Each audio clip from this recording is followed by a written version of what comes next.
come back in, okay? Yeah.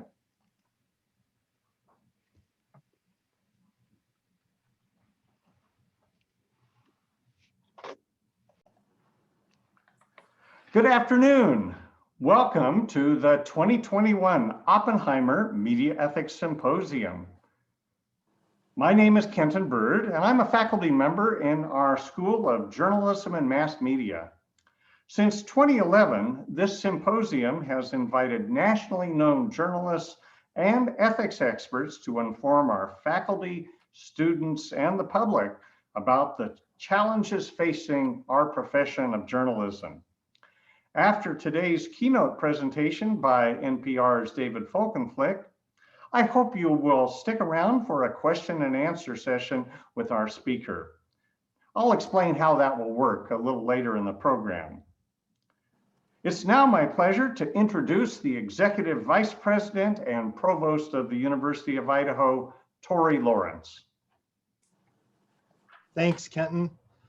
On behalf of President Scott Green and Class Dean Sean Quinlan, I want to welcome everyone participating today, especially our students and our prospective students who might be joining us. This is the 9th year for our Media Ethics Symposium, which is underwritten by Doug and Skip Oppenheimer, both graduates of the University of Idaho. Doug studied journalism and Skip studied history. Some people say that journalism is the first rough draft of history, so it's no surprise these two brothers get along so well, having studied those two subjects. These brothers also work together. Skip is the chairman of the board and Doug is the president of the Oppenheimer companies of Boise. They believe that students from across the university should understand the importance of the mass media to American democracy. And they know how important it is for students in JAM, our Department of Journalism and Mass Media, or School of Journalism and Mass Media, excuse me, to learn from some of the country's leading journalists. Please join me in thanking Doug and Skip Oppenheimer for their support of this event and for their continued support of the University of Idaho. Thank you. To introduce today's speaker, I'd like to call on an alumna of the School of Journalism and Mass Media, Christina Lords. Christina was editor of the Argonaut, our award-winning student newspaper, while earning her journalism degree. Since her graduation in 2009, Christina has worked for 5 newspapers around the Northwest, here in Moscow, as well as Issaquah, Washington, Idaho Falls, Nampa, and most recently Boise, where she was editor of the Idaho Statesman until last week.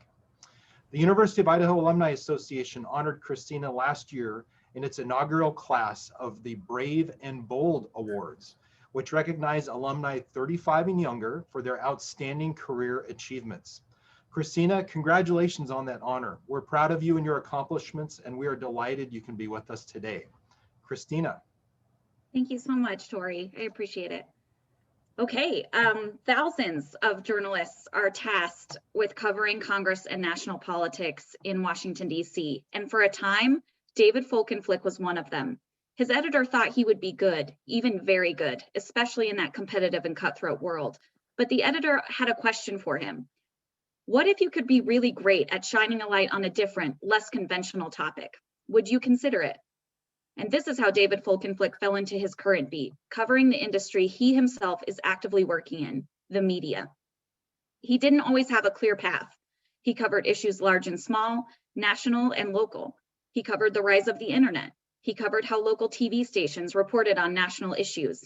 He covered the business and financial side of successful news outlets. He wanted to take people behind the curtain to show how journalists do what we do, especially after major news events like the outcome of the Bush-Gore election, after 9/11, after the war in Afghanistan that America still can't seem to fully extract itself from. David's stories have been aired on some of NPR's most well-known programs, including All Things Considered, Morning Edition, and Here and Now. He joined NPR in 2004 after reporting for nearly a decade for the Baltimore Sun. He graduated from Cornell and worked for the Durham Herald-Sun in North Carolina.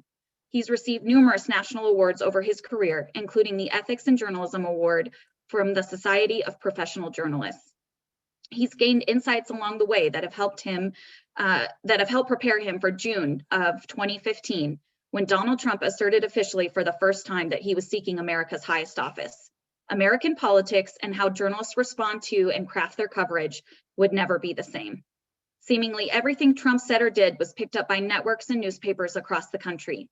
Trump was unpredictable. He inflated and disregarded the truth. He was bombastic and politically incorrect. He also reached a base of GOP voters that felt disregarded and unheard of in ways that some people didn't expect.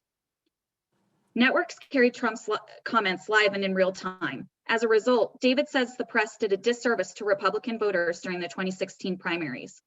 Because journalists were so focused on Trump's showy and unconventional nature, other candidates didn't get a fair shake, didn't get the coverage they might otherwise have had during a more traditional election.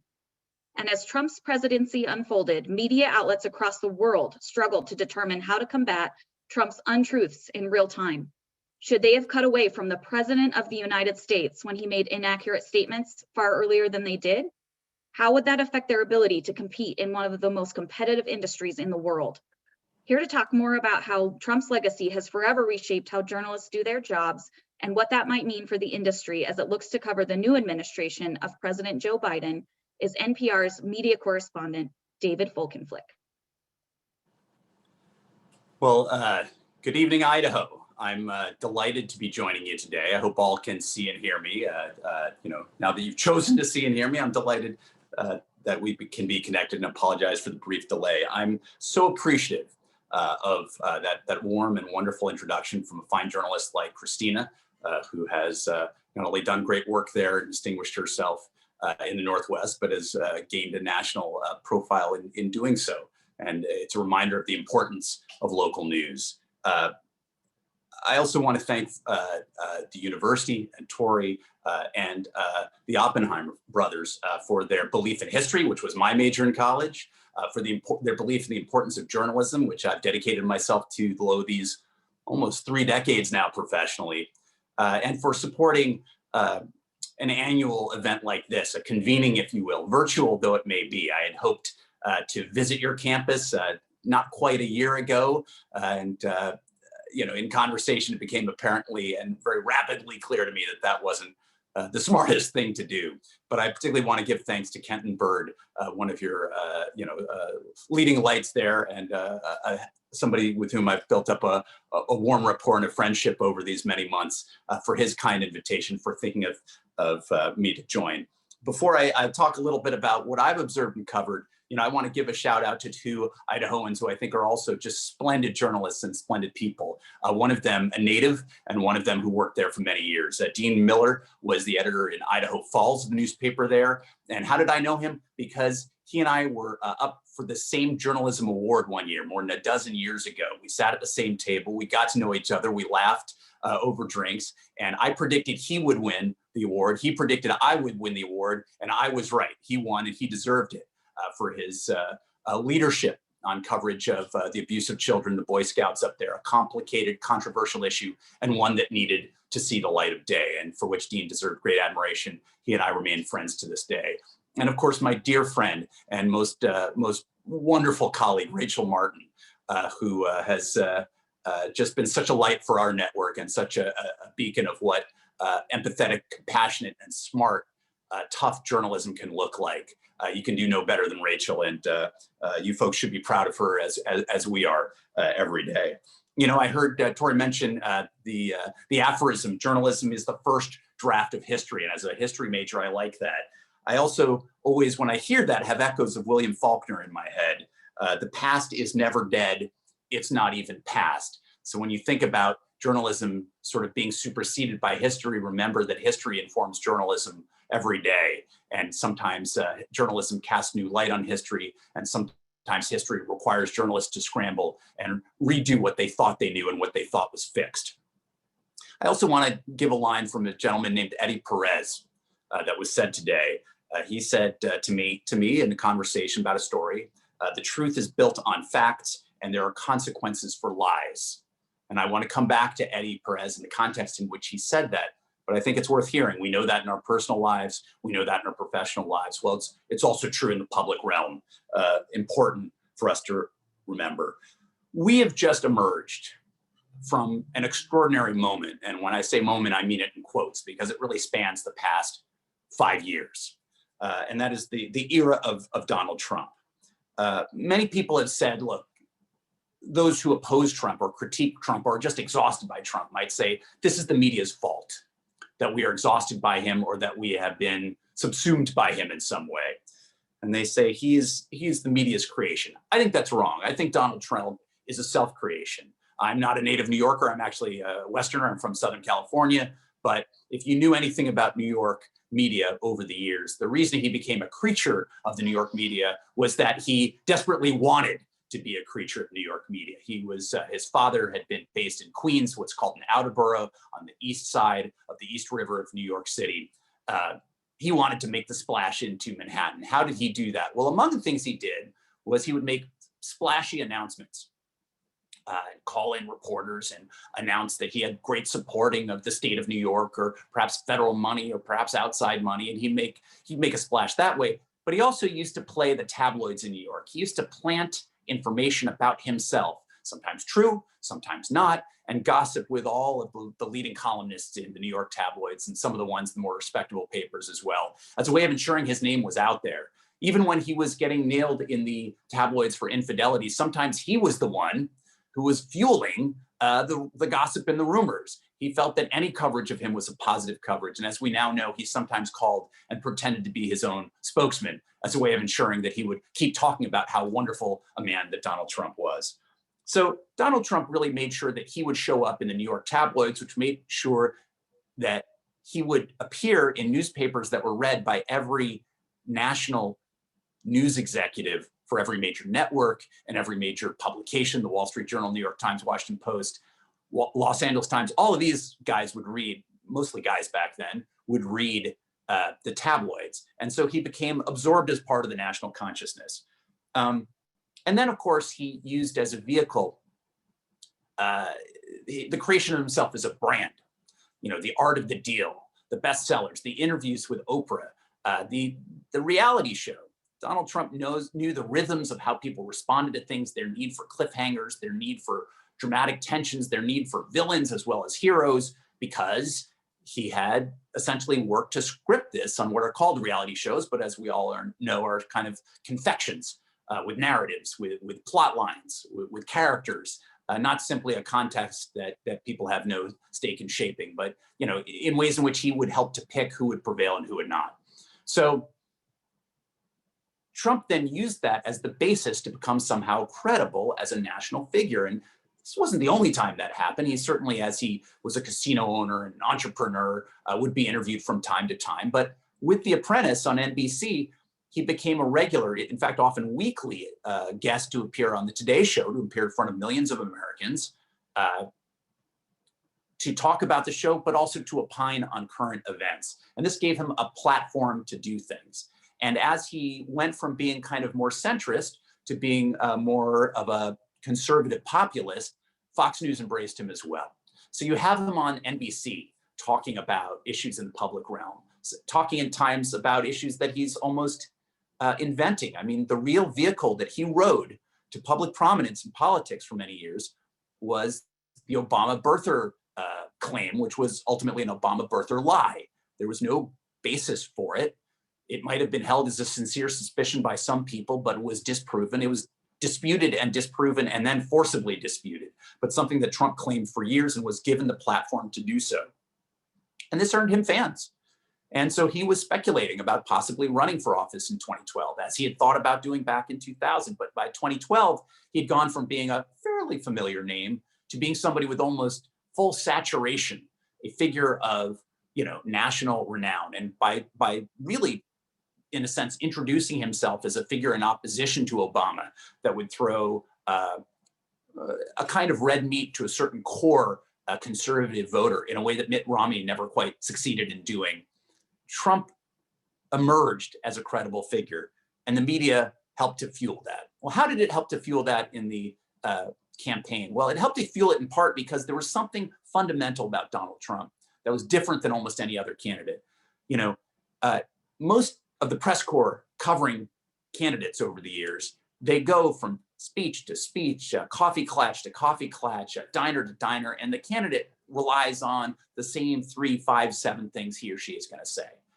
Well, the thing about Donald Trump is that you never quite knew what he was going to say. TV executives tell me that one of the reasons why sporting events are so valuable for major networks is that you don't usually know the outcome till toward the end of the event. It keeps you watching. Well, Donald Trump had that same kind of phenomenon during the 2016 race, which really you're talking about the summer of 2015 through to the November 16 elections. You didn't know what he might say. And so you had executives who were saying, carry the rally live. I talked to cable news hosts who told me there were times their entire shows might be preempted, not by what Trump's speaking, but by the anticipation of Trump speaking, that the camera would be focused on the lectern on the podium with a microphone and no one was speaking. Now let's remember during the primary, there were 17 pretty major Republican candidates, but Trump was able to carve out much more time than anybody else simply by confounding everybody's expectations of what a politician might say, and by often being late, holding up the cameras from shifting to what other opponents might be saying. So here's a way in which he kind of controlled not only what people were saying about him, but the ability of news organizations to cover other people live. And that was oxygen he denied other candidates. He was, in the words of Jeb Bush, I think quite presently, described him as being the chaos candidate, and that emerged into the chaos presidency. Well, the press scrambled to follow pretty much anything he said or did. And any controversial thing he came out became a big event. It was a time of, for the media often, of all peripheral vision, seeing everything on the landscape and no depth perception, that is really judging what's important here. What should we focus on? What should we perhaps ignore? Where should we look elsewise that may not be as flashy, but might be quite important as well? And I think that was a time where the media fell down during that primary thing. I'm not saying that the media needed to rise up and prevent Donald Trump from emerging as the candidate or the president. I'm saying the Republican voters didn't have the information they needed in a complete way to evaluate Trump vis-a-vis his opponents. If you think about Marco Rubio, voters back in 2015, which is really when opinions started to gel ahead of the early winter primaries that started to happen in 2016. In 2015, voters were more likely to have read a fair number of stories about Marco Rubio and questions raised about his spending when he was with the state Republican Party of Florida than they knew about a lot of Donald Trump's history of, for example, refusing to pay contractors and employees. Voters knew a lot more about Jeb Bush and his work on the board of a for-profit educational venture than they might have about Donald Trump and his foreign entanglements and his involvement with foreign companies. I can't think of many more important things to understand fully than the nature of your investments with foreign actors, particularly foreign governments, and what kinds of arrangements you have for the president of the United States, who will end up directing American, not only commercial policy, but American diplomatic policy and military policy as well. So all of that is the campaign coverage. And you're doing that at a time as journalists where there's also enormous hostility to the press and to its role, in part because Trump found it inconvenient when the press did start digging up on his stuff, particularly as it was clear he would likely prevail and they were looking ahead to a general election, but also as a preemptive move to knock out the credibility of the press before they covered things negatively, and because this had been, to be fair, an asymmetric target of politicians, particularly of the right, for the past half century, going back to Spiro Agnew during the Richard Nixon years, going back to Joe McCarthy in the 50s. And if you don't believe me, you just have to go back to earlier conventions.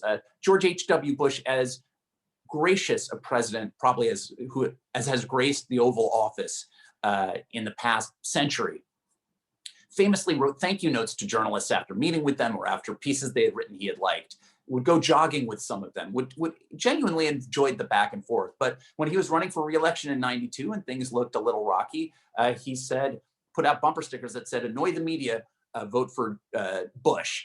And while he did it with a sense of humor, he was doing it for a reason. And it was because the Republican base had skepticism and some hostility towards the press. And it's not an accident that that was about the time that Rush Limbaugh and conservative talk radio was really emerging as a force in media.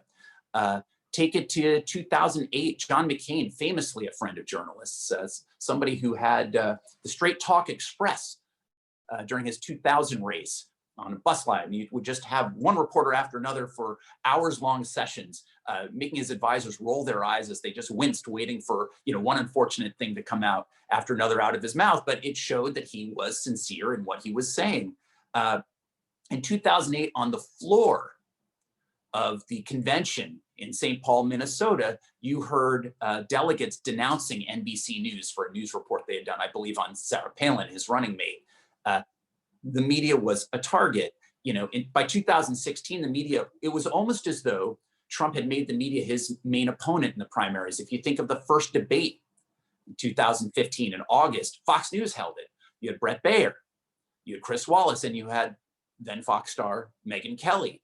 And she asked a question or two he didn't like. And suddenly Donald Trump, there at the center of 10 candidates for that major primary debate, made it about him and her instead of about him and 9 other candidates. So he kind of ices them and freezes them out by virtue of making it about the press. It was useful for him.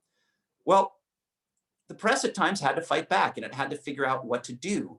At times, what it did not didn't reflect beautifully on it. At times you saw reporters acting out on social media. At times you saw reporters being, I think, perhaps needlessly confrontational in their verbal jousting with the president at some press conferences. Not to say it wasn't warranted, not to say the press hadn't been unfairly attacked, not to say the press can't stand up for itself, but just that there were times where it seemed as though they walked into the role of adversary. Marty Barron of the Washington Post, who just announced he was stepping down, famously said, "We're not going to war, we're going to work." The president worked hard, the then president, President Trump, worked hard to make it a war, to make them combatants instead of observers, instead of more like referees calling balls and strikes. And that self-notion of calling balls and strike made their task harder. Why did it make their task harder? Well, it made their task harder because, in part, the president was fighting not only against the media as fake news, but he was fighting against the idea of independent, authoritative sources of information and independent facts. That is, facts that were at odds with what he wanted to convey. To think that through, you just need to go to the week and the first few days of the Trump presidencies. Let's not forget Sean Spicer out in the podium, bellowing at the press who dared to say that the inauguration crowds were smaller than they had been for President Obama or for others. Now, most of the press thinks it's kind of a joke as an issue. Nobody cares really about it. It might be a mention had the president and had his spokesman not made it into a major issue. So from the outset, you saw the administration had decided that what was inconvenient was to be ignored or to be shouted down. And that's tough for the media. If you think about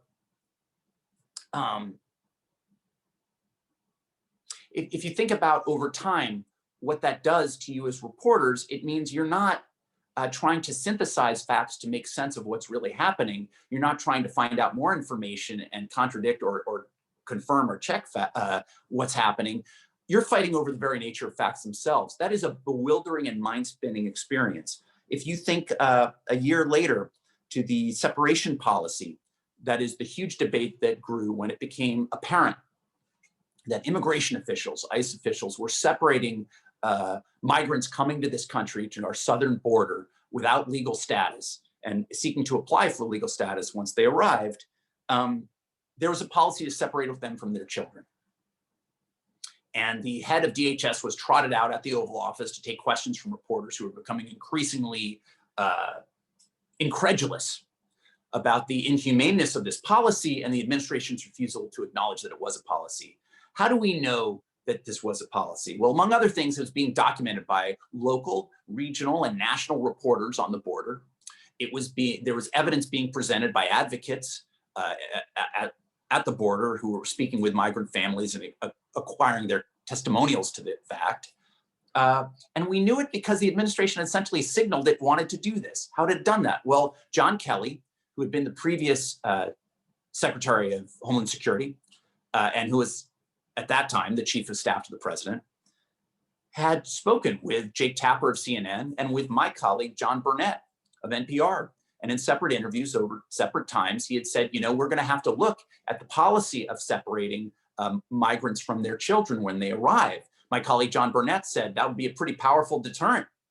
And he says, yeah, John Kelly said, yes, that would be a deterrent. That would be the effect of the policy, would be to make it, you know, basically extract a cost from somebody who wanted to come here without legal status.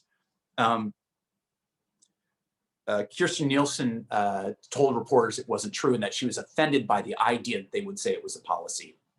And that night, then Attorney General Jeff Sessions went on Fox News and he affirmed that it was a policy. So you had the administration at war a little bit with itself in terms of its public narrative, but in terms of her speaking from the White House, the official presidential podium, lectern, you have the White House at war with the facts on a policy that affected hundreds or thousands of people in what's seen as a pretty inhumane way. I wrote about that at that time, not simply because of that moment, but because it happened within a few days of a moment where President Trump was pressed by reporters in a scrum on the White House lawn about the revelation made in court submission that Don Jr. had lied, Donald Trump Jr. had lied when he said that when he took the meeting with a guy who said he could connect him with the Russians, that I want to make sure folks can hear me, so if you can't, let me know.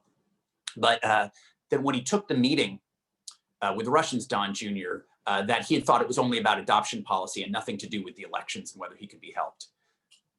In that filing, the president's lawyers acknowledged that President Trump had helped to draft Donald Trump's earlier statement denying that that meeting had anything to do with the elections in his knowledge, at least when he agreed to it. So in a sense, that acknowledgement there was that Trump had made a lie about a lie. That is, Trump had denied anything to do with Don Jr.'s statement. Don Jr.'s statement was untrue, and Trump's denial of being involved with Don Jr.'s statement was untrue. He himself had dictated that statement. So that means that he was asked, well, what about this? You told the public that it wasn't true. And Donald Trump said, I didn't see any distinguished panel of judges asking that question. That was only the failing New York Times. And his way of signaling contempt for the press and for the people who rely on the press to understand the facts and to make sense of the truth beyond that. Trump had acknowledged lying about lying. And to me, that was a signal moment. And so I wrote a column at that time called When the White House Can't Be Believed. And we have to understand, these are moments where the press's very credibility and efforts are being challenged. It is a moment of high tension for us all. And the press, you know, these are mortal people running newsrooms,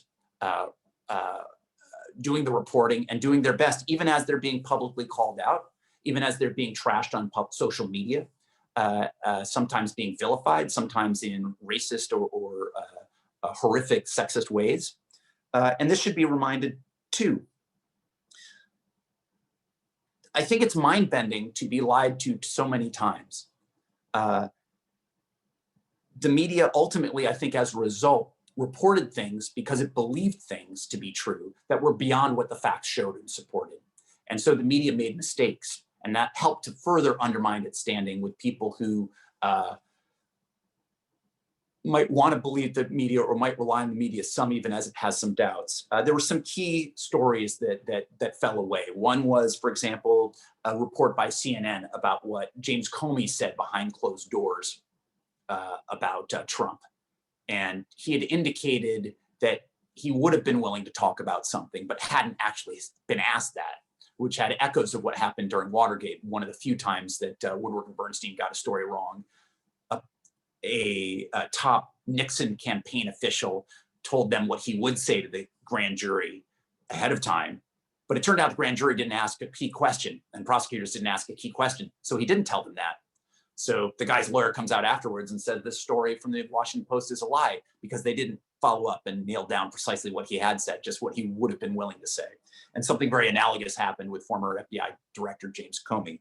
Similarly, McClatchy, which has done really distinguished work that often separates itself from the Times and the Washington Post and others because it resolutely fails to fall into sort of the patterns and cadences of just conventional wisdom.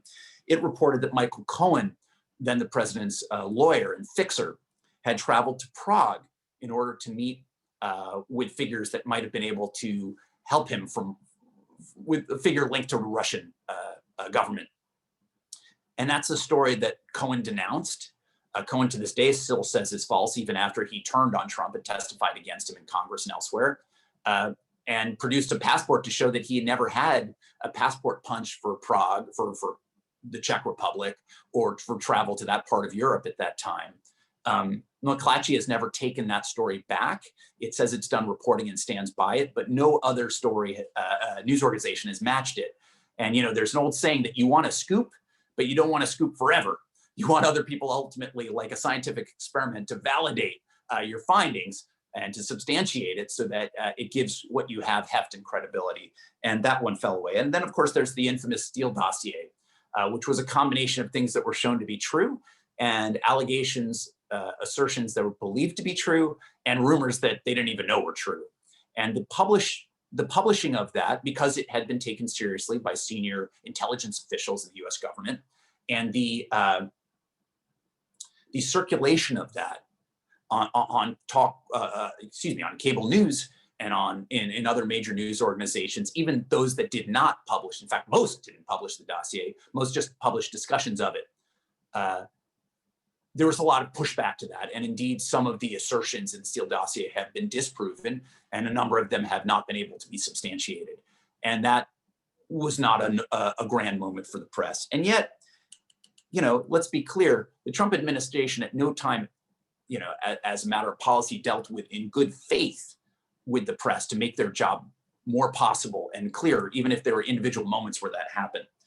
So the media did a lot right, and a lot it can be proud of. I think the media did try ultimately to provide accountability for an understanding of what Trump did in his business dealings and what Trump did in his policies, beyond just the politics of the moment and the outrage of the moment. And it ultimately kind of, it used to be that every misspelling in a press statement would be seized upon and laughed about by reporters in a way that I think ultimately alienated the president's supporters, and understandably so. But I think the press kind of got its bearings a little bit more and said, what's important here? Where do we need to go with that? I think that the reporting on the president and his, the then president and his family's activities abroad was very impressive. I think that you saw incredible accountability. My favorite example is David Fahrenthold, who won a Pulitzer for the Washington Post, in part because he would ask, just where did the money go? Where did the money go that the president claimed he gave to veterans groups? Turned out he couldn't substantiate any gifts.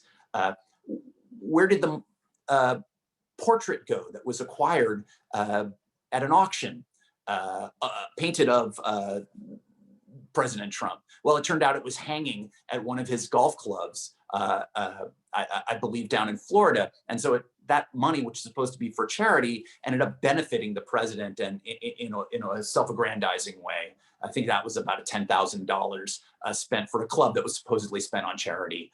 And there were a series of things that just gave us illumination. The New York Times reporting on the president's taxes.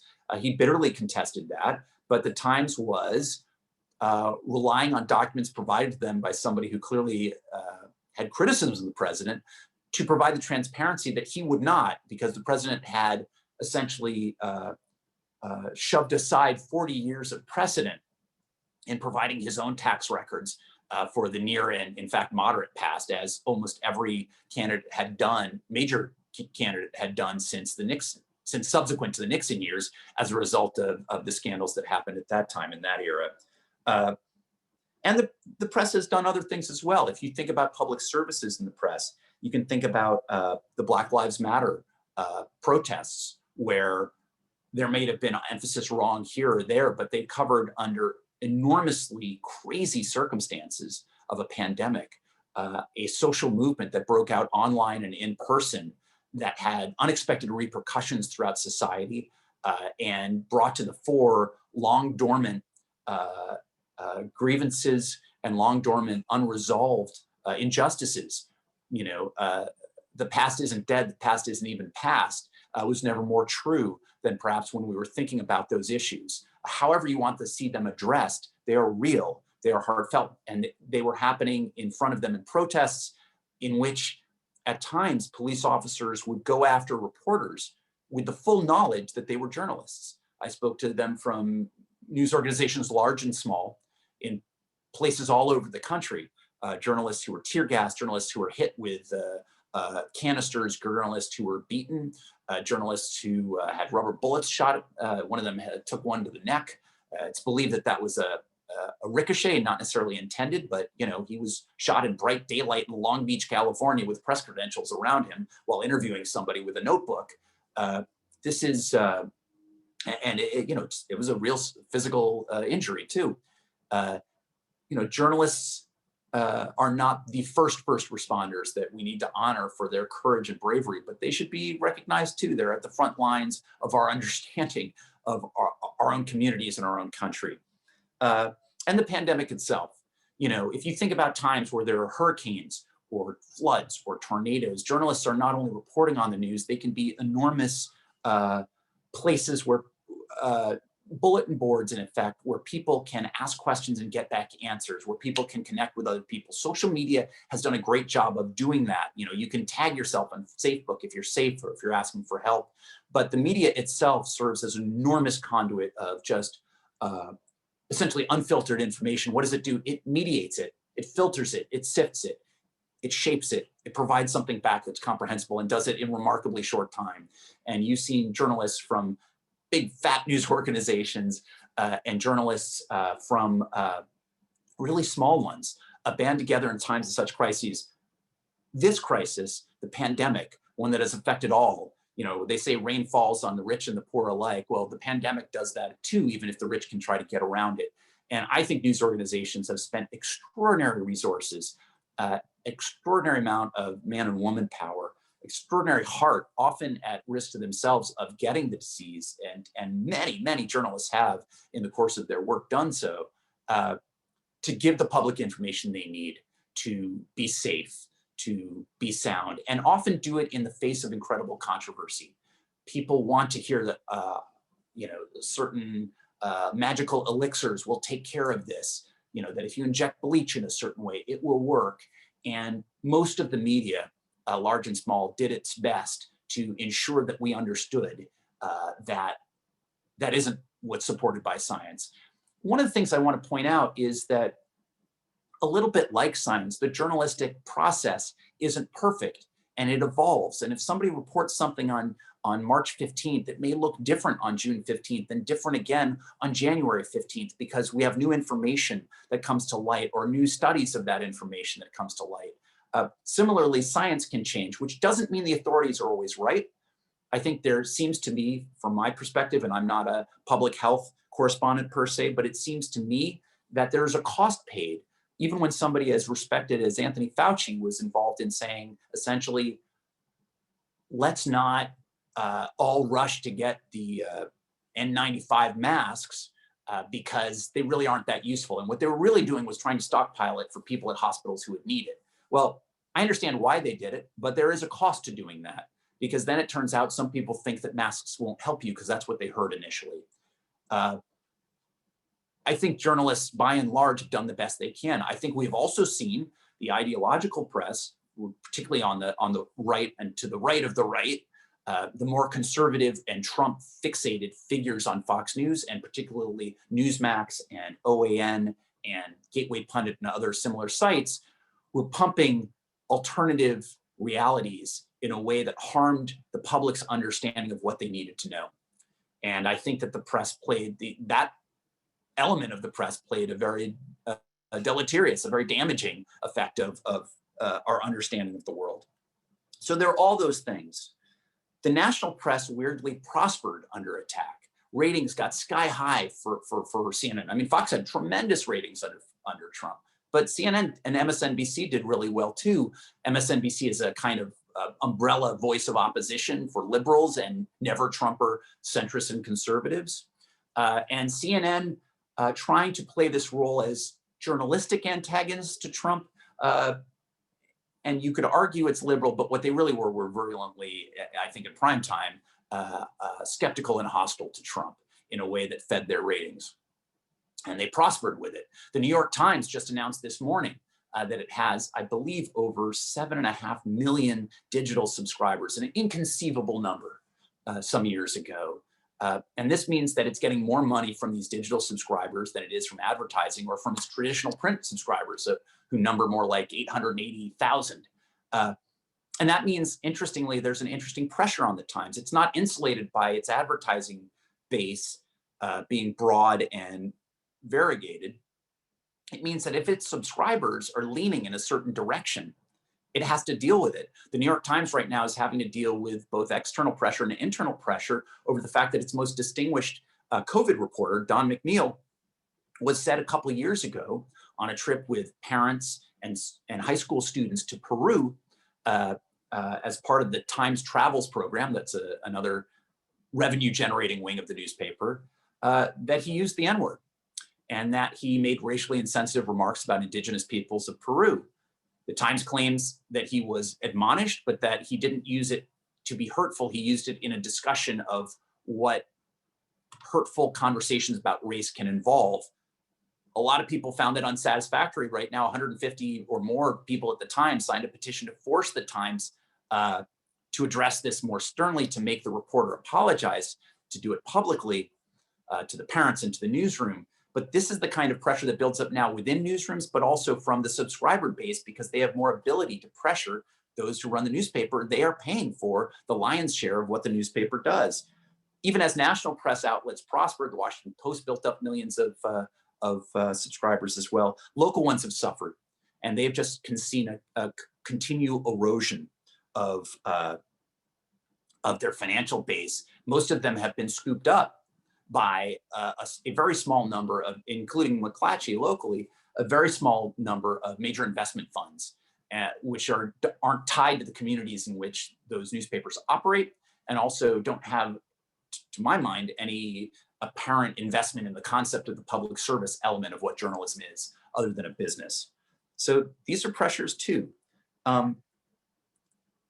We've talked about the question of separating truth from lies. You know, if you look at Fox News towards the outset of the administration, the Trump administration, Fox talked about Seth Rich, who was a Democratic staffer killed in the summer of 2016 on right-wing blogs and far left, very far left-wing blogs.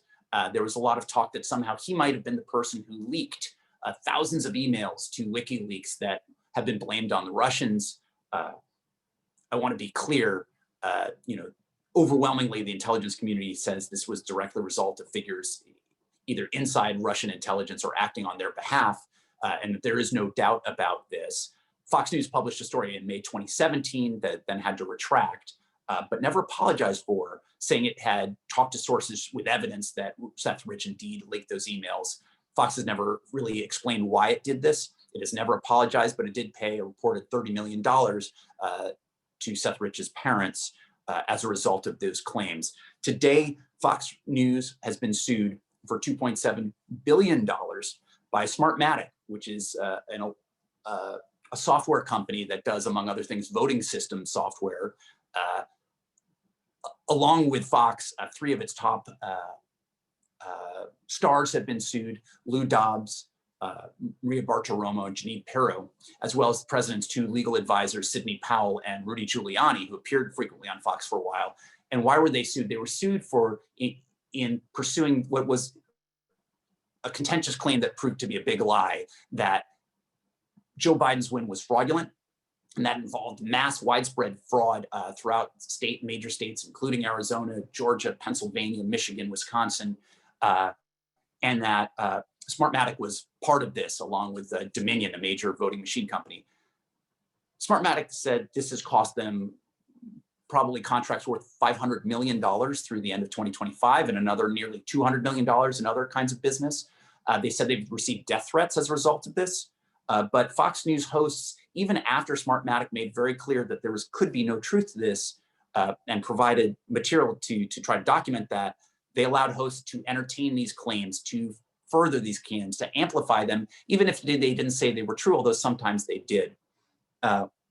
That quote I said from the beginning from Eddie Perez, that the truth is built on facts and there have to be consequences for lies. Eddie Perez was a voting rights expert that Fox interviewed in a very weird segment that he didn't understand exactly at the end of it. And it was all about Smartmatic. It was a series of very narrowly posed questions.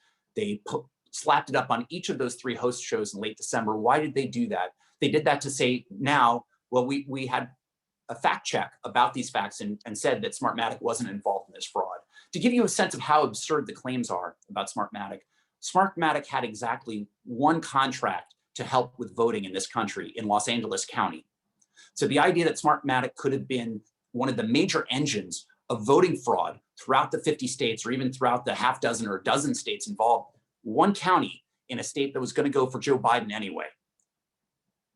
But these claims still went, day after day on Fox News. That is what that lawsuit is about. I should say Fox says that the case is meritless and looks forward to winning the case in court.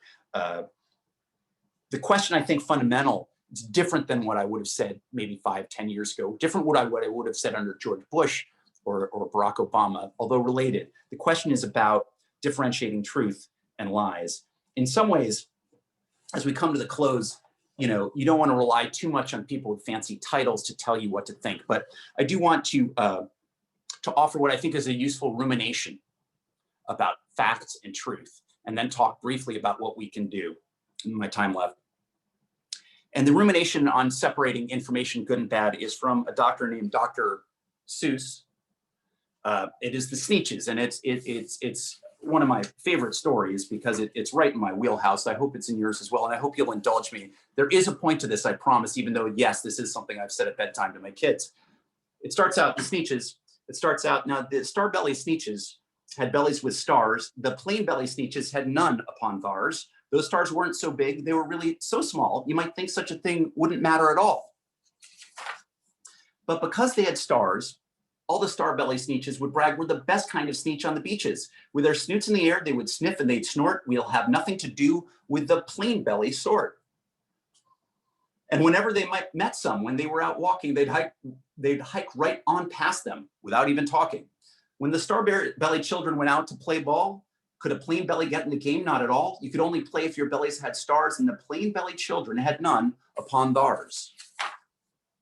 When the star-belly Sneetches had Frankfurter roasts or picnics or parties or marshmallow toast, they never invited the plain belly Sneetches. They left them out cold in the dark of the beaches. They kept them away, never let them come near. And that's how they treated them year after year.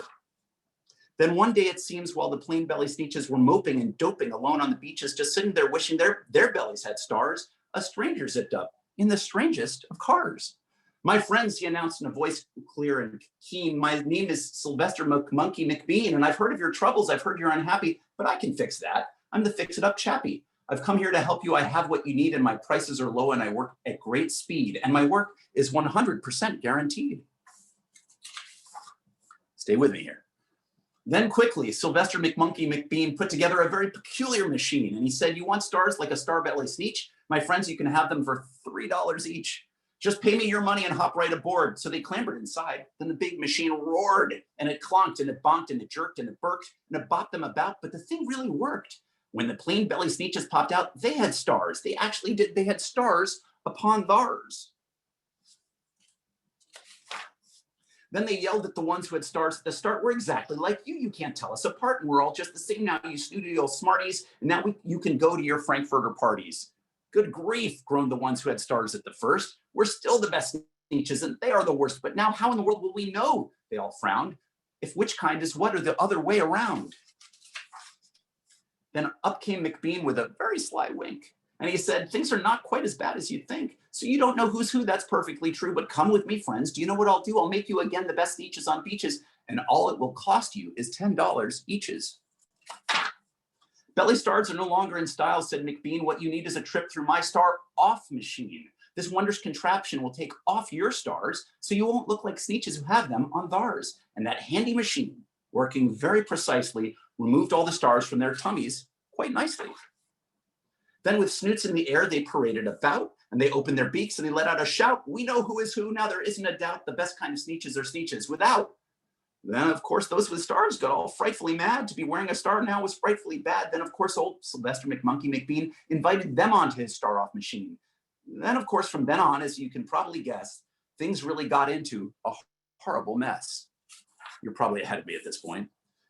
All the rest that day on those wild screaming beaches, the fix-it-up chappie kept fixing up sneeches, off again, on again, in again, out again, through the machine. They raced around and about again, changing their stars every minute or two. They kept paying money. They kept running through until neither the plane nor the star bellies knew whether this one was that one, or that one was this one, or which one was what one, or what one was who. Then when every last cent of their money was spent, the fix-it-up chappie packed up and he went. And he laughed as he drove in his car up the beach. They never will learn. No, you can't teach a sneetch.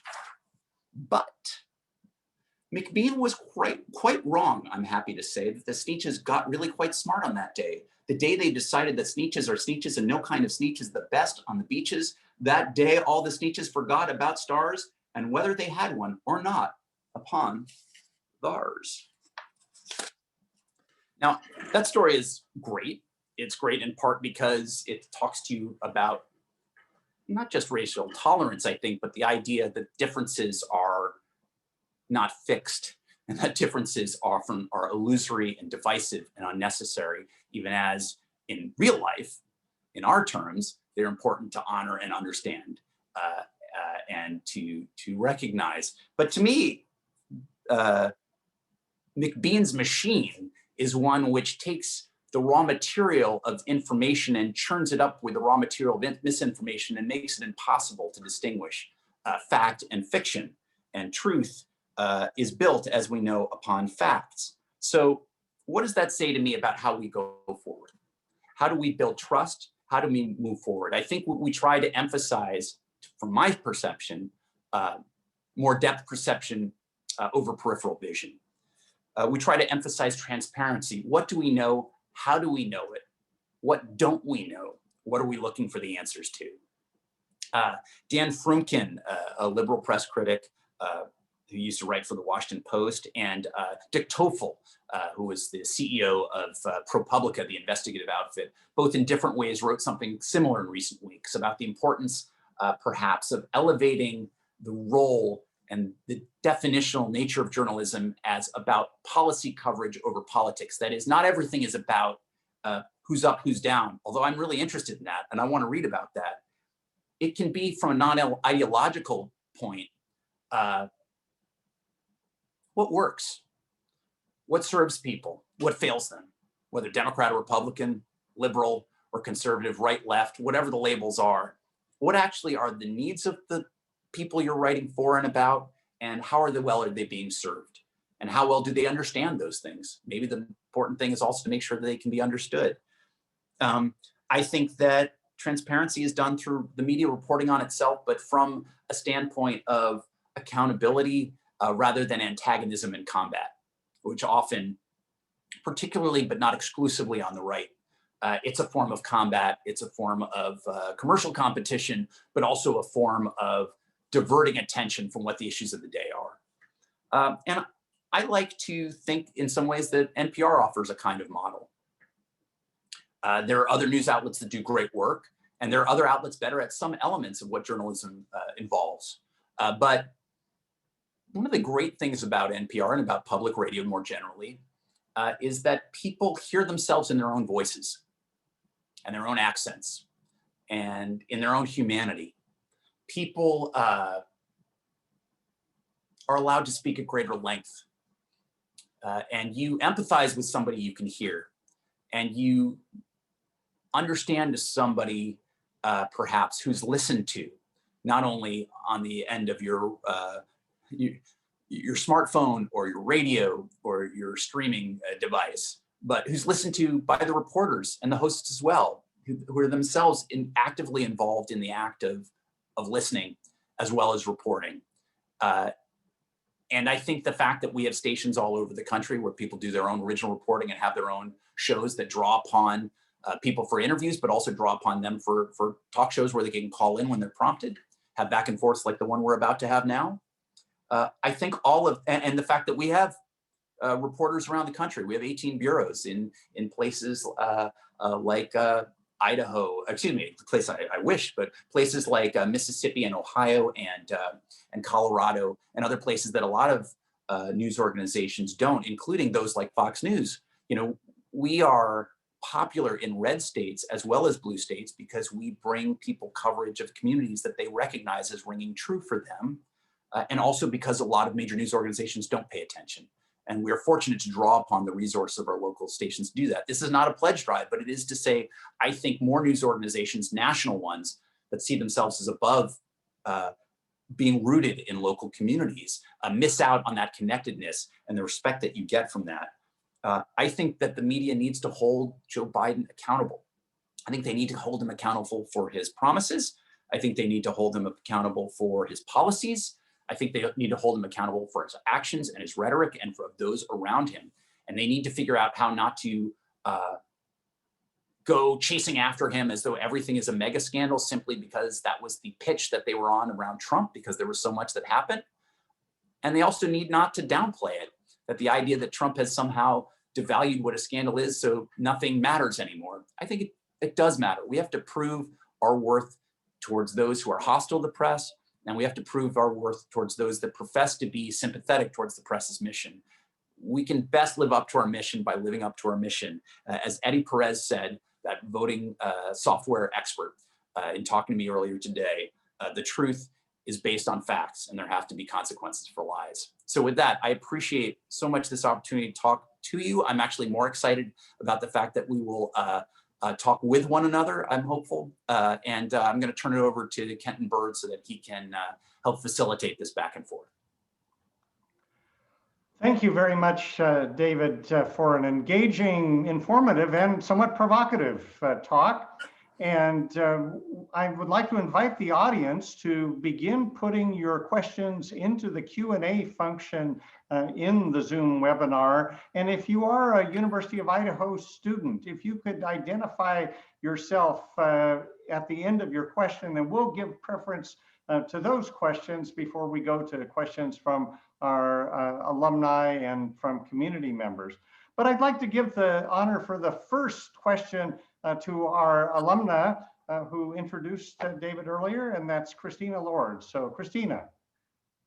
I kind of wanted to go back to, I think some of the trauma that we've all felt as journalists or as consumers of news is this idea of fake news, and that term, I saw it on I tell this story all the time. I saw it on a Chipotle ad for their queso dip, that it's not fake news. And I almost had to come apart because I was just like, this is how much that phrase and the ability for journalists to do their jobs and be believed in what we do has entered the cultural sphere, right?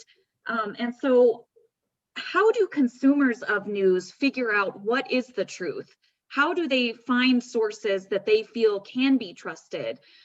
When we've had a president over the last 5 years denigrate what we do, and that has really taken a hold of certain American psyches, especially here in conservative Idaho. How do we rebuild that trust, and how do consumers know what they're reading is truthful or has been evaluated by someone who's trained in that sort of exercise?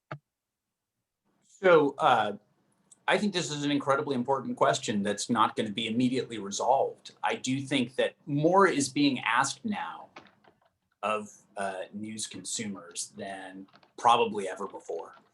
You don't have what our parents did when they were our age, where you had 3 major networks that would kind of consume and digest the news and hand it to you in a 22-minute package at 6:30 or 5:30.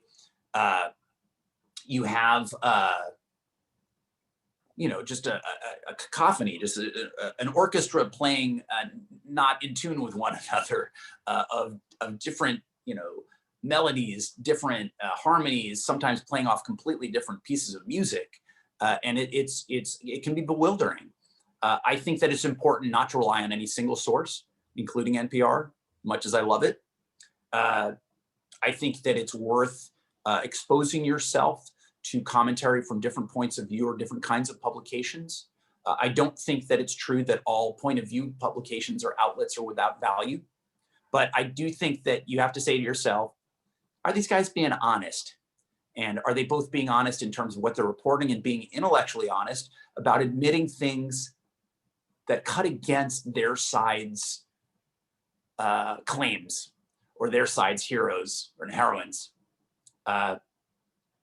If you're never willing to report on something about a candidate that you might endorse, then you're not doing your audience a favor of understanding the world as it really exists. So I think that news organizations need to, among other things, be better about providing. You can't say, trust me. You can't simply say, I have 6 anonymous sources and you're going to have to trust me. I mean, I've had to do reporting even in the past year like that, but I always try to get documentation. I try to find ways to support the claims that I'm making, that people can know that I'm not just making things up. You know, we're very conservative at NPR about that, very careful about that. I think you link to original documents and you provide people original documents. This is, I mean, really state of the art 2008. You know, we've been doing this for a lot of years in the media, but I think people forget to do it at times. And I think the more you can provide links to original documents or where you're getting information from, or the raw footage, so people know you're not just clipping something, but that 6 seconds later, the person's actually saying something that shows it's in a different context. You know, give people the material they know that they can periodically check and then say, oh, Folkenflik's not lying to me. That's what the guy said. You know, try to give them the material to trust you, that they can dip in. And as a consumer, I would say every now and then, if somebody says this person made this outrageous insult in this speech, you don't have to listen to the hour-long speech, but go and click the link and watch it on YouTube or wherever it lives, and just see the full 45 seconds or minute and a half that's related to it, and make sure that it comports with what you say, because those that turn out to be trustworthy, those whose stories say such and such happened, and somebody denies it, and a week later, it turns out the reporter was right. Those are people that I think you can build up trust with. Those are news organizations that should gain currency and credibility in your eyes. And I think that's the way it has to be, is that we have to earn it. So that, you know, for me, I think it has to be earned. I think that you want to go easy on the modifiers and heavy on the facts. But I also think that the media wins trust by doing the hard work of not simply laying out facts, but telling us what the facts mean, not out of an ideology, not out of an agenda, but because we want you to understand what you need. Because you hit on an interesting word there. They are news consumers. We are all news consumers, but really we're citizens. And so if we're not giving you the information in a way that allows you to act as citizens, then we are failing you. If we are treating you simply as consumers, we are indulging you and treating you as clientele that we want to extract money and time from. But we're not doing you the service of also providing you the information that you need to make conclusions and choices in your community and at the ballot box, and the choices you make. And I can't stress that enough. You don't say that on the air all the time, but that is the software that's undergirding, I think, most good decisions made by, you know, reporters and their editors. Thank you, Christina. And David, we've got a question from John, a broadcast student, who asks, how do we speak to people who may not have much trust in the media and don't want to talk?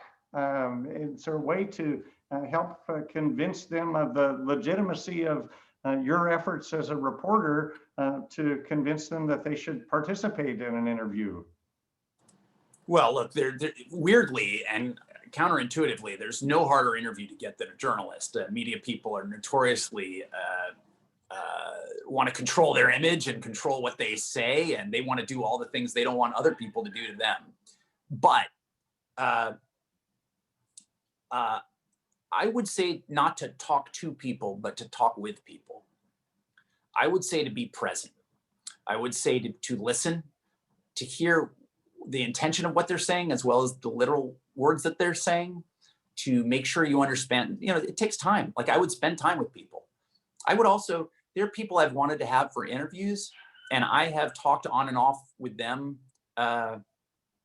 in the case of one, for over 1.5 years to get the person to talk to me on the record. It was that important to me, and it made, you know, made headlines around the country and some abroad as well. But not all stories have to have that to be worth it. And I would also acknowledge that, you know, I say to people, I don't have subpoena power. You don't have to talk to me. I'm calling you or talking to you or meeting with you because I'm genuinely interested in what you have to say and your perspective. That genuinely matters to me. And, you know, I find that people are, can often be skeptical or cynical or caustic or hostile, but people respond on a human level a lot of the time, and you can often get stuff from them. I have been in situations where I haven't felt that. I talked to colleagues who were covering the 1/6 protests that turned into the 1/6 attack on Congress, and there were a lot of reporters who felt or were threatened, and some of them even hurt.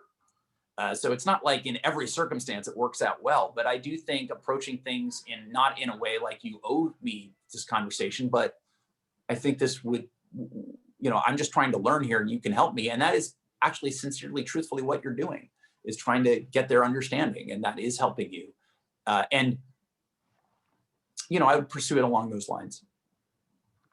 Two of our students are wondering about the coverage of the Biden administration so far, and Tia wonders, have they held him accountable from the beginning? And Christine is wondering, since Trump was so effective in controlling coverage, can we expect journalists to resist manipulation from Biden and his administration? So really two parts there. Yeah, that's fine. And make sure I hold me to that. Look, I mean, Trump was at once hostile to the press, and there is nobody who wants press coverage and attention more than Donald Trump. I mean, he actually would have been a press fan, a pressophile, if there's such a word. He just was angry at the press for not covering him all the time, and not covering him all the time in the way that he wanted to be covered. So he was subject to a lot of very hostile or a lot of very negative coverage, but mostly, although not exclusively, justifiably so. In terms of Biden, I do remember when he was vice president, and he apparently has an annual water gun, like party at his house each summer at the vice president's residence. During the Obama years, and reporters were seen taking part in this. And it's like, well, is this too chummy? Is this too friendly? And the answer is probably, but there are children at these things, as there are at like Easter egg rolls at the White House lawn every year, no matter Republican or Democrat. But that might be a little chummy. Biden was a guy who was on the Senate for many, many decades. And in the Senate, you end up getting to know, in Congress, reporters really actually get to know the lawmakers pretty well, because you walk with them in the corridors. I covered Congress for 3 years in the late 90s. You walk with them in the corridors, you talk to them off the floor after their votes, you get to know them. I think the press does need to hold Biden accountable. Every administration tends to get a bit of a honeymoon in which, they're signing orders and the consequences haven't been felt yet. Things haven't gone haywire. It turns out a cabinet secretary we don't know yet that a cabinet secretary has been on the take, or, has been paying blackmail or something. The scandals haven't emerged yet. So in the first couple of months, usually things are kind of sunshine and summer dances, and that tends to settle down after a bit, because there will be controversies that emerge. I do think that Trump probably gives Biden a bit of an extra boost, because the disparity between the predecessor and the current president is so stark in terms of his attitude toward the press. There was a little flap when it turned out that Press Secretary Jen Psaki and her aides would sometimes ask reporters ahead of time what they were intending to ask about at the televised daily briefings. So that got to be a flap. Having been to some of those, I can tell you that I don't think it's a terrible compromise of journalistic independence and integrity to say, I'm really interested in learning what the president is going to say about Putin jailing one of his main political opponents. And it means that they can read deep into the issue and have the actual information there. Some people say it's too chummy, there should be no information given. I don't see that as a major problem, but I think it's absolutely fair for people to watch the coverage and make sure it's not too sycophantic, and make sure that they're holding the White House accountable. You don't have to be a hostile reporter to be doing accountability journalism. You do have to be independent. A follow-up to that, conservative media are already accusing the mainstream, presumably NPR among them, with being soft on Biden in comparison to Trump. Is it possible that this accusation in and of itself will push the mainstream press to be tougher on Biden than he deserves, creating some sort of false equivalency? Sure, I think that's true probably for elements. It could prove true for elements. the Hunter Biden stories in the New York Post, which I wrote about, was one of those moments where the press had to decide what it was going to do with these allegations that had come out in the New York Post, claiming to link Hunter Biden with all kinds of activity with the Chinese, and that Joe Biden had taken a meeting and all kinds of stuff. Well, the story was the New York Post. It turns out it had been shopped around to the Wall Street Journal and Fox News first as well, and that they had passed on it, that they didn't think they were confident enough in the chain of possession of the materials being presented to them to be sure that it was actually Hunter Biden's laptop, or that it showed what it said it was being showed, or what it meant, or what the claims were. Both of those institutions, by the way, or all three of those institutions, the New York Post, Wall Street Journal, Fox News, are all controlled by Rupert Murdoch. They operate very differently, but I think that it was shopped to those outlets for a reason. We were highly criticized for not covering it, and for a statement by one of our senior news executives saying we're not going to cover distractions in a big way. But we had asked to see the materials, and we were denied that chance. So we were supposed to write it off the New York Post. Well, the lead author, or at least the lead byline on the story, was a woman who had never received bylines in the New York Post prior to that week, and that had previously worked for 3 years and 8 months as an associate producer for Sean Hannity, one of the president's closest friends, closest advisors, and biggest champions on and off the air at Fox. That did not seem to me to be a great foundation on which to base a series of incredibly hard-hitting stories. But it was a bind for the media. They had to decide, were they willing to take public hits for what I think was the right journalistic stance of restraint until more information came out. I always advocated, I said, follow the leads, see what you can prove. If you can show Joe Biden was doing favors for the Chinese or had business with the Chinese, go for it.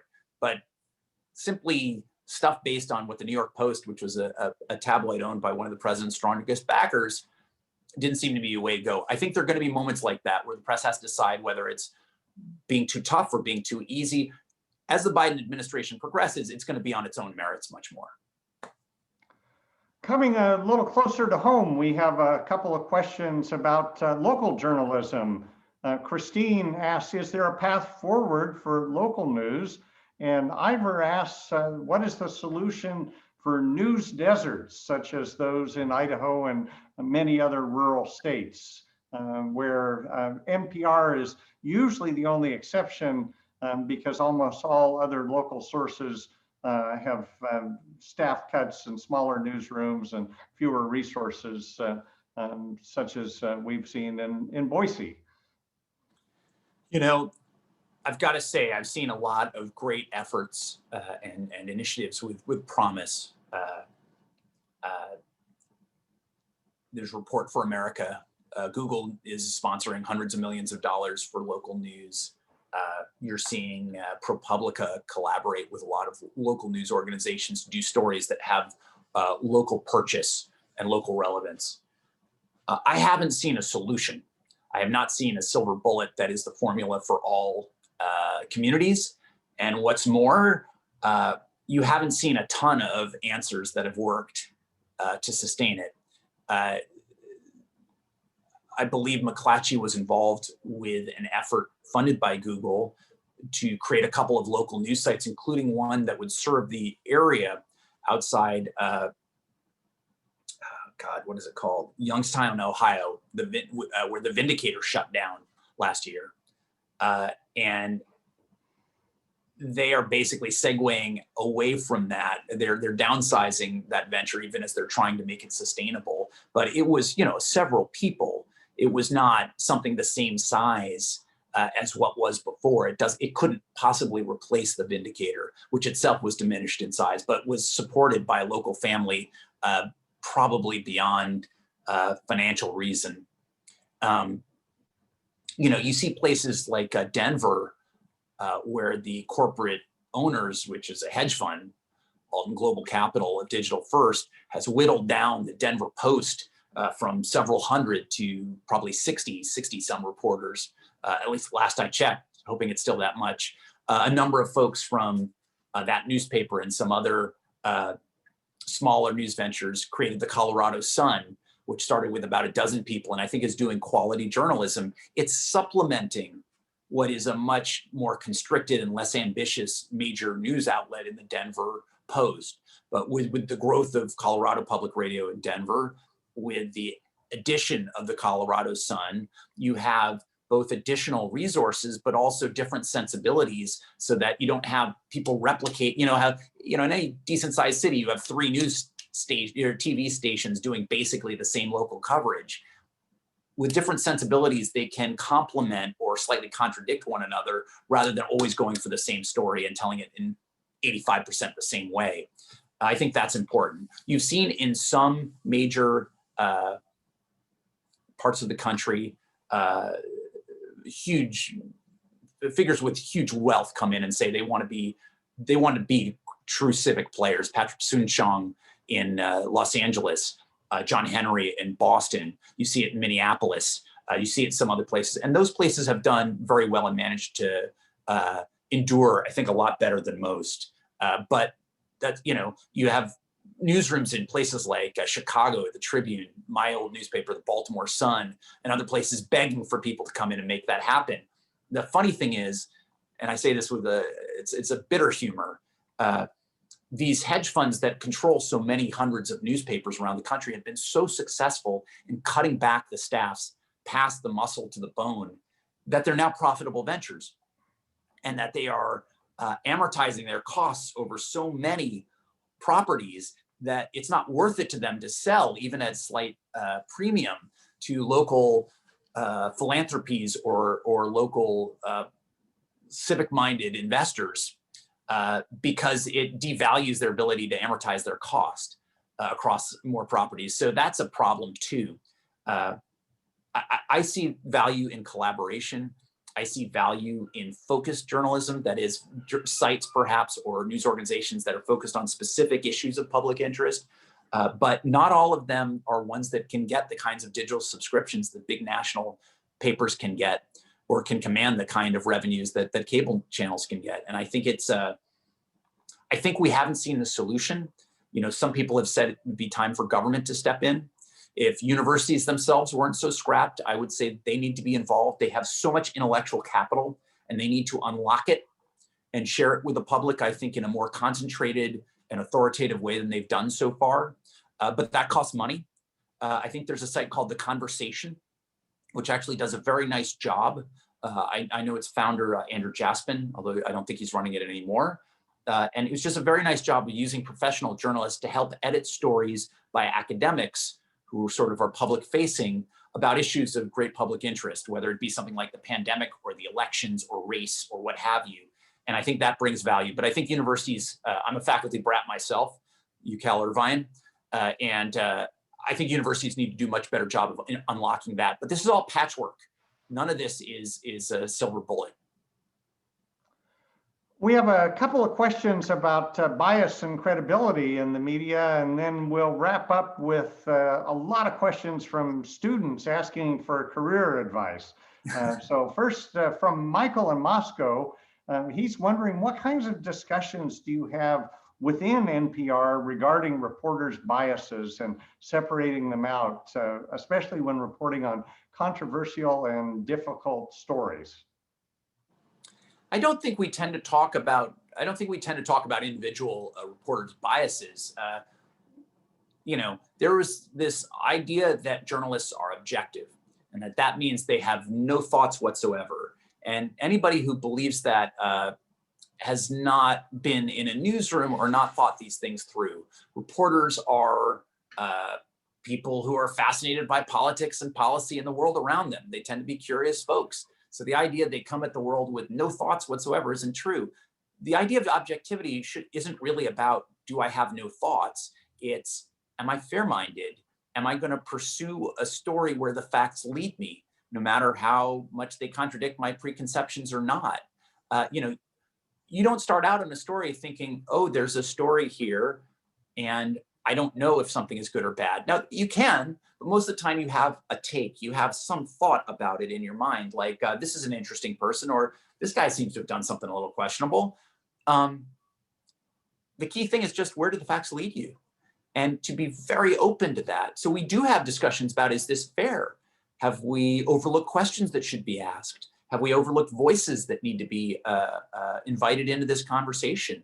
Are we scouring the landscape for additional information that might confirm or contradict what people are telling us? Do we have this nailed down? And are we framing it in a thoughtful way that will help people understand it, that will be clear, but will be nuanced enough that it doesn't do an injustice to the facts? And remember, like a lot of times when I'm doing a radio story, and I also write things for a website, folks might be driving their kids in the car or doing dishes or working out on a Peloton or running or raking leaves or doing whatever. So we've got to be really clear. Like, you can't expect people to scroll back repeatedly and reread it. Like, we have to be really clear. So being fair requires a lot of work. It's actually harder in some ways than writing a print story. But we think about fairness all the time. We think about balance, but not in the, is this, somebody says one thing, somebody says the opposite of one thing, we're balanced. It's, are we offering you enough voices to surround something? And are we doing justice to what the facts show you to be the truth? The idea that truth is built from the facts. Offering you simply just a jumble of facts is not objective, is not particularly useful. It's saying, now you need to do the journalistic job that we've been paid to do. Regardless of how the individual reporter or editor or broadcaster approaches the story, how does she or he reconcile that with the agenda of the media organization that the journalist works for? Are there conflicts between that individual personal ethic and the larger corporate ethic? Well, this is more clear-cut things in news organizations that have clear ideological points of view. And while I wouldn't say MSNBC and Fox have only one point of view, they're certainly very identifiable on the ideological spectrum. At the moment, actually, let's first take MSNBC. Very liberal. It's got to figure out whether there's a space for the centrist never-Trumpers under its umbrella in the Biden years, because some never-Trumpers may not support Biden's policies, and yet it needs that broad audience to enjoy the successes it's had. So that's a question. At Fox News, it's less ideological and more, to be honest, and this is gained from talking to scores of people within Fox and people who have left Fox as a result, in part. It's kind of been fealty to Trump, and Trump is not a fixed position. Trump has contradicted himself so many times on so many policies that to say that Trump is a specific place in the ideological spectrum is to do an injustice to what those positions mean. So, you think of the agenda of a place at Fox News for the last 5 years, particularly starting in late 2015, fall 2015, it was more about where was Trump on that given day. MSNBC, it was more about being where Trump wasn't on that given day. MSNBC has, however, is tied to NBC News, and I think NBC News, by and large, is a pretty straight-ahead news organization while being part of a New York-based journalistic sensibility, and Washington as well. Fox News, over the years, you've seen the news side bend ever more toward the opinion side. They've gotten rid of hours of the day. You think of it as real estate, the hours-long shows, how they siphon them up. Those hours are increasingly being given to the opinion side. And even the news side now is informed by taking long clips of things from their most contentious and incendiary opinion shows. And then they have analysts talking about those elements within the so-called news programs. Well, what you've really done is created little mini opinion shows within what are supposed to be straight-ahead news shows. And that's a problem too. So I can tell you that journalists within those organizations have been frustrated, even far more at Fox, but it has happened at MSNBC as well. At NPR, we really don't have opinion shows. People may derive points of view from what they hear on the air, what issues they hear amplified, and that's fair. There's a famous dictum in journalism to comfort the afflicted and to afflict the comfortable.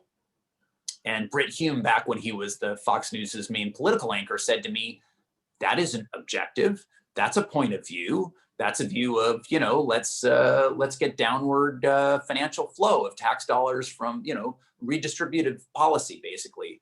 take it from the wealthy and give it to those who are perceived to needing it more. He's like, that may be right or wrong, but that is a position. And he's got a point. I think journalists can be in favor of fair and free elections, in favor of clean water and clean air to drink, clean water to drink, clean air to breathe, in favor of corruption-free government, and it still at the same time have allow there to be policy debates about what's the best way to do it. I don't think those are ideological or partisan stances. I think you can be in favor of the free flow of information to the public by and large, and that's a journalistic tenet rather than thinking of it as a partisan one. But I do think that it's fair as a consumer for you to draw your own opinions. And even if you think something has a point of view, say to itself, is it fair to the facts? Is it fair about the stories that I know about? Or is it at least trying to be fair? Is it trying to be accurate? I'll offer you thoughts on one story I'm working on right now, in which I've been talking to people in the last 48 hours, inspired by what's happening at the Boston Globe called the Fresh Start Initiative, where they're letting people who were accused of things or convicted of small crimes years ago apply to have their stories essentially either their names removed or their stories removed from the web, because it of course lives forever. And why should that, if it was a minor offense or minor transgression, why should that be the chief thing that shows up in Google for years later? Well, that was based on a program actually in Cleveland. And so I've been talking to people in Cleveland about it, and it's required some real wrestling with, what we need to leave up, what we don't. They don't take down anything about public officials. They've decided not to take anything down about law enforcement officials, but they've really wrestled with these stories, and they think that this is a way of showing the public they're fair, trying to be fair, not only in the moment, but after the fact. That is, are these facts fair? Are these facts still relevant? Are these things that are part of a larger context that needs to be still part of public discussion? Or was this a minor incident that shouldn't define a person? The idea of the past not being dead, the past not even being past yet. One of our faculty members notes that Rachel Martin did visit the University of Idaho in 2011, not quite 10 years ago, but she did not quote from Dr. Seuss. But the question is, what advice do you have for our students who are going to be entering this churning media environment in the next couple of years? How do they position themselves for jobs that probably don't even exist today, but are still important to telling stories and reaching audiences? Well, I would first say that your colleagues and counterparts of a decade ago were lucky to have her visit, even though Idaho is one of her favorite places on earth, because of what just a gem and a brilliant figure she is. She doesn't have to rely on such cheap stunts as I do, apparently. I would say first thing is, if you're going to enter journalism, make sure you want it, and make sure you want it for the right reasons, because there's no guarantee it will pay big bucks. There's no guarantee that you'll have a deal with, on CNN and make, get fame and fortune, or get the best table at a restaurant. And there's there can be heartbreak working for news organizations that are owned by institutions. Oftentimes, journalists do things in spite of the ownership and management rather than because of. On the other hand, I did a story about a young reporter. There were two reporters who did it, but one of them was young and new, the son of people who came to this country without any legal status from Central America. And he did a story about an incredibly poor little city, about 25 minutes drives south of downtown Los Angeles. And he showed the exorbitant corruption of a city, town council, and mayor that had been, and city manager in particular, that had been overlooked by the LA Times for years, and where corruption flourished on an epic scale for a city that had a median income that was less than half that of the average of the rest of the state of California. People pulling down $600,000 a year for part-time jobs in the city. And when he would go into city council meetings to cover it, he had trouble getting in. Why? Because by the end of his coverage of that, women were grandmothers were pulling him aside to kiss him. Men were trying to pull him into bars to buy him beer. Like, they would have carried him out on his shoulders, because they didn't understand the city they were living in. They couldn't figure out why things didn't work for them. And he helped explain it to them. He took them behind the curtain to explain how things really worked. And it was as corrupt as anything you've seen in any TV movie. And he didn't do that because he wanted to win a Pulitzer, although I might add he did help win a Pulitzer. He did that because he wanted to help these impoverished people in a city that was being abused by the people they had entrusted to run it for them. He gave them the tools to understand the world around them. I see a reporter's notebook as a passport that gives me license to explore cities and communities and worlds around me, and to understand it and to give me mastery of it because through understanding. It's exciting. It's about curiosity. It's about the curiosity both of acquiring facts, but also of listening to people and understanding people. And the people really stick with you. It's a joyous thing. And if that's why you want to get into journalism, because you want to help make sense of the world, because you want to break things down and put them back together in a way people will recognize. If you want people to understand their own roles in their own communities, when it's good and when it's not good, and give them the raw materials to help build things back up, what a glorious profession it can be.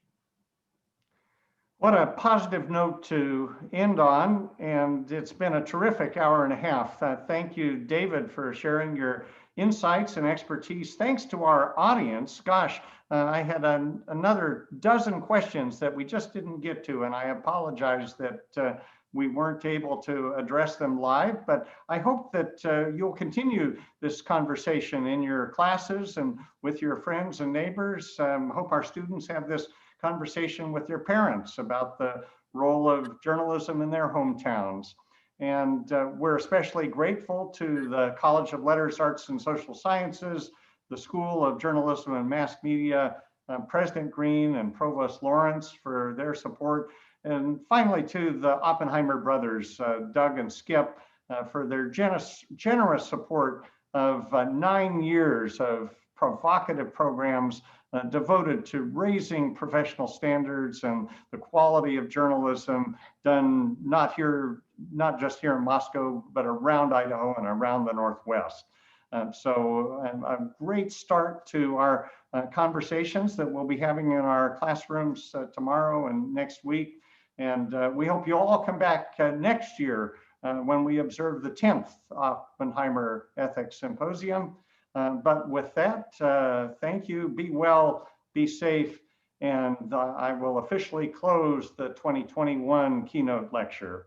Thank you all, and good night. Thank you.